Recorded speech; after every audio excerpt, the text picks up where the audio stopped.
Pessoal, mais uma vez, muito obrigado a todos vocês que participaram da nossa enquete. Mais uma vez, quase 200 votos e venceu, como eu esperava, MBA ou outros cursos. Eu digo que esperava porque no nosso último bate-papo, em que tratamos sobre LLM, no finalzinho a gente falou um pouquinho sobre MBA e eu recebi algumas mensagens das pessoas me pedindo para colocar como uma das opções. E venceu. Maurício, MBA ou outros cursos? É com você. Pô, cara, achei demais a ideia que as pessoas ligaram pedindo para colocar na enquete. Vamos lá. Começando por diferenças técnicas entre pós-graduação, MBA e mestrado acadêmico, para todo mundo estar na mesma página.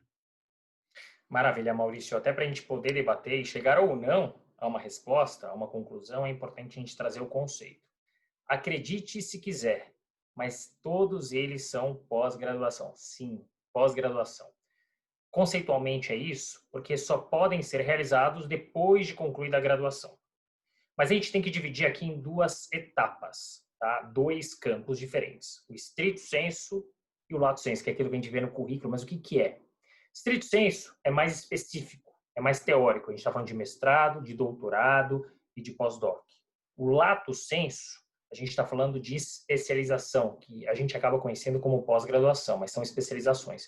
E também o MBA, que não deixa de ser uma especialização. Quando a gente fala aqui do estrito sensu, a grande diferença entre o mestrado e o doutorado, primeiro, no mestrado é possível criar uma tese ou apresentar uma tese que não seja inédita. No doutorado, não, tem que ser inédita. E, normalmente, para fazer o doutorado, você tem que fazer um mestrado antes, mas existem suas exceções. Quando você compara aqui pós-graduação e MBA, é um pouco complicado, porque o MBA não é do mercado jurídico. E pós-graduação você pode encontrar no mercado jurídico ou fora dele. Mas, em resumo, a pós-graduação é uma especialização, um aprofundamento em uma área específica. Então, se a gente for trazer aqui para o jurídico, pós-graduação em processo civil. Você vai se aprofundar em processo civil, vai pegar o que você viu na graduação e vai se aprofundar um pouquinho mais. Quando você fala em MBA, é diferente, como eu disse, fora do mercado jurídico, ainda que eventualmente tenha uma ou outra matéria jurídica. Mas você está falando, apesar do nome ser mestrado em negócios e administração, não é um mestrado lato sensu, é uma pós-graduação. Mas, como dito, em negócios e administração. Então, vai trazer outras matérias que não jurídicas. E a carga horária é diferente. Normalmente, o MBA parte de 400 horas, enquanto a pós chega até 360. E aí, o investimento acaba sendo diferente também. Maravilha. E tem momento certo para fazer cada um deles? Olha, eu acredito que sim. Eu parto do pressuposto que, idealmente, um advogado tem que começar com uma pós-graduação. E a pós-graduação pode ser na área em que o profissional atua ou em outra área. Eu gosto muito da ideia de ter uma pós-graduação numa outra área, porque já te abre uma outra caixinha. Então, olha, eu atuo no contencioso civil, mas vai fazer uma pós-graduação em direito empresarial. Acho ótimo, porque você acaba abarcando novos conhecimentos. Quando você fala no mestrado, você está falando de um perfil mais acadêmico, em que, em geral, você encontra em estruturas boutiques, em áreas que demandem uma construção mais teórica, uma teoria mais acadêmica. Então, você está falando, em geral, de áreas como contencioso, civil, trabalhista, tributário, outras áreas também, mas que demandem essa criação. O MBA, eu acho que tem que ser no segundo momento, tem que ser mais maduro, até porque ele envolve muitas questões relacionadas à gestão, à liderança. Então, é importante que esse profissional tenha passado outras etapas e quando ele estiver chegando na gestão ou quando ele já for um gestor, aí sim fazer o MBA. Bom, ou seja, no final do dia o que você está me falando, me corrija se eu estiver errado. O MBA é sim um fator de diferenciação entre profissionais do direito, correto? Sem dúvida, como eu falei no outro episódio, essa é a minha opinião. O MBA ele traz matérias não jurídicas. Você vai falar de RH, você vai falar de finanças, você vai falar de gestão, você vai falar de gestão de projetos. Ele vai trazer uma visão muito ampla que vai diferenciar esse profissional que fizer o MBA de 99% dos profissionais do mercado jurídico. Porque traz uma visão ampla do cliente externo, se for um profissional do escritório de advocacia, ou do cliente interno, se o profissional estiver no ambiente corporativo.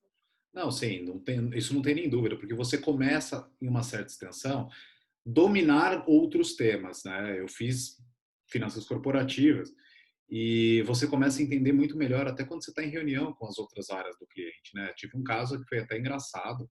Estava numa reunião em que estávamos foi uma situação complicada, né? A empresa estava passando por um momento difícil e chegaram e vieram com a informação de que de um mês para o outro, por conta da crise que eles estavam passando, reduziu-se a capacidade de produção de caixa em 70%. À primeira vista, soa como algo, tipo, fogo no parquinho, né? Você perdeu, Catastrófico. totalmente catastrófico. Só que assim, vamos para o conceito básico. O que é capacidade de formação de caixa? Se a empresa a cada mês ela é capaz de formar 1 milhão de caixa, ela vai somando 1 milhão, 2 milhões, 3 milhões, 4 milhões no caixa, que é o começo do lucro, significa que ao invés de fazer 1 milhão, ela estava fazendo 300 mil. Ok, caiu, não podia ser deixado de lado, mas, gente, não Continua era saudável. não era o fim do mundo. Só que eu fui o único advogado que olhou por esse lado. E foi a última vez que eu participei desse tipo de reunião. Já Bom, causou lá. causei. Então, tipo, fui infeliz, vamos dizer assim, né? Eu coloquei assim, calma, gente, não é o pior cenário do mundo, mas não entenderam dessa forma. Mas, cara, voltando aqui, quais tipos de cadeira que se beneficiam mais com profissionais com MBA?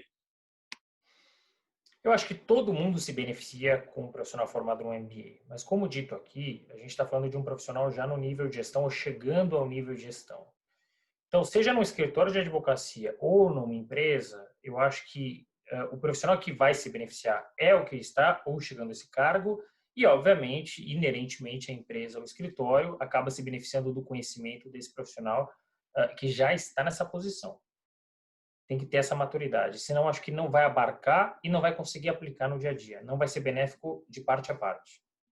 Gostei que você falou de cargos de gestão. Quais as competências que um profissional que faz MBA, ele potencialmente adquire a partir do momento que ele conclui o MBA? Bom, não tem uma resposta certa, até porque o MBA pode ter vários direcionamentos. Você pode ter um MBA em finanças e dentro de finanças pode direcionar para finanças corporativas, como você fez, ou para mercado financeiro. Pode ser MBA em RH, pode ser MBA em gestão de projetos. Então, você tem vários direcionamentos possíveis. Mas eu diria, Maurício, que você vai ganhar bastante na questão da gestão de pessoas, gestão de projetos. Eu acho que, sem dúvida nenhuma, você aprende a trabalhar em equipe. Então, especificamente nesses pontos, você já tem um ganho enorme. Não sei se você quer complementar com alguma coisa. Não, eu acho que é bem por aí mesmo, tá? Eu acho que quando você está pensando em fazer um MBA, obviamente cada mercado de atuação tanto do MBA quanto do profissional fazem com que ele opte por determinados cursos, sejam em determinadas escolas ou direcionamento de matérias.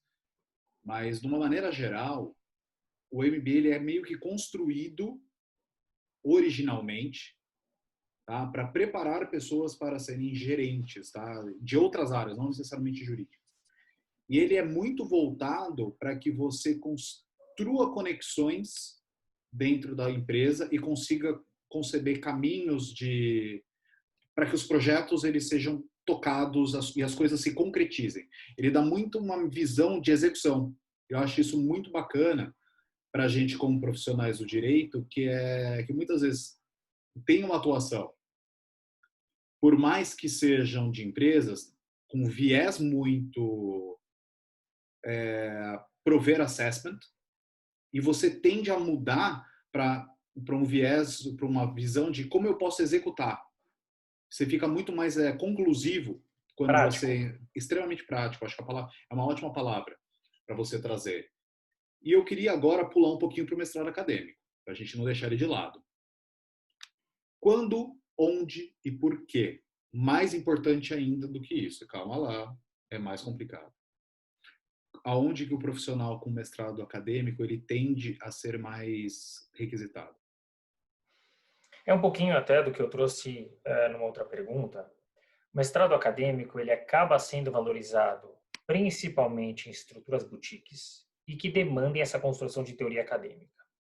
Você encontra profissionais com mestrado em empresa? Sim, você tem o exemplo do Ricardo Dalmaso, que hoje está no Facebook, voltou para o Facebook, mas foi Pinheiro Neto, enfim, foi outras estruturas. Mas é incomum. Você encontra profissionais com mestrado em grandes bancas, em áreas como, por exemplo, transacionais? Você encontra, mas é mais raro. Então, Normalmente, esse profissional com mestrado, e até mais com doutorado, eventualmente pós-doc, você acaba encontrando estruturas boutiques e direcionado a essas áreas que demandem essas construções de teoria. Interessante.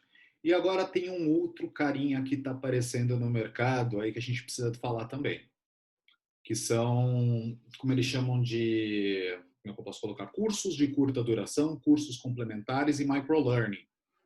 Bom, tal como a gente busca trazer para o mundo do direito pela Reinvent Legal. Como ele encaixa nesse balaio?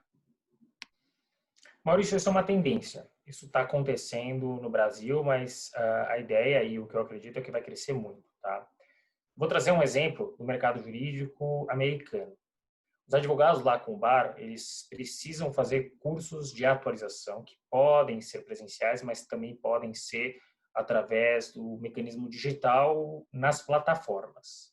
E isso é uma coisa que a gente tem visto aqui no Brasil, principalmente nos escritórios de grande porte, que estão montando as suas universidades. Então, são criadas plataformas dentro desses escritórios e os advogados podem acessar diversos cursos. O que é legal? Pode ser aqui no metrô, na praia, em qualquer lugar. E são cursos que acabam sendo, como você bem colocou, de curta duração, mais práticos e que trazem um retorno muito rápido. Quando você sai até do âmbito desses escritórios e você vai para algumas escolas, como a própria Reinvent Legal, também acabam sendo cursos, por serem de curta duração, mais acessíveis do ponto de vista financeiro. Eu gosto muito porque eles trazem um retorno muito rápido para o profissional. É prático. No conceito, né? Quando a gente estava falando, né? É muito um curso para atingir uma determinada dor que o profissional vem a ter, seja do ponto de vista de administração de seus processos, seja para que ele se atualize, pode ser até um webinar, tá? Para que ele se atualize. A questão é, uma coisa que o RH tem falado muito, né? Isso é, quem acompanha RH, eles falam muito de lifelong learning, que é no final, no frigir dos ovos o seguinte: cada um de nós somos responsáveis por fazer a nossa própria educação continuada, voluntária e automotivada. O que é isso no final do dia? Você que vai construir o seu caminho de acordo com as necessidades, primeiro, que você tem no determinado momento, e dois, para onde você quer endereçar a tua carreira. Acho que isso eu vou fazer uma conexão com o que a gente ouviu bastante nos retalks, o pessoal falando. Mudei de área, reaprendi, atualizei, área nova surgindo. É um pouco a gente aprender todo dia, né? Essa mudança, que é uma coisa que antes a gente chamava simplesmente de atualização profissional, que agora eles deram um nome mais legal, que virou lifelong learning. Né? Mas Ficou uma mais coisa que é legal. importante colocar, Maurício, é que são cursos complementares. Não vai substituir mestrado, doutorado, MBA, pós-graduação. Todos eles se complementam entre si. Né? E você pode escolher os momentos que você vai fazer cada um deles. O mais importante é continuar estudando, entender qual é a sua dor e focar naquela dor. Ótimo, que agora eu vou entrar na última pergunta. Você já tem visto isso aqui? Você falou dos Estados Unidos, isso é comum nos Estados Unidos, mas e aqui no Brasil? O que você tem visto? O que eu tenho visto são esses escritórios, isso é crescente, as universidades dos escritórios, e eu tenho visto, sim, algumas escolas, em breve novidades, mas tenho visto algumas escolas que estão efetivamente criando esses cursos de curta duração e dando acesso aos profissionais do direito. Você tem algumas escolas, isso também é muito tradicional, fora do direito, que já fazem isso há algum tempo. Maravilha. Bom, pessoal, acho que hoje é só isso. Eu agradeço a vocês que passaram esses 15 minutos praticamente com a gente e daqui uma semana a gente solta a próxima enquete. Renato, brigadão, viu? Obrigado, gente. Valeu, até mais. Até daqui 15 dias.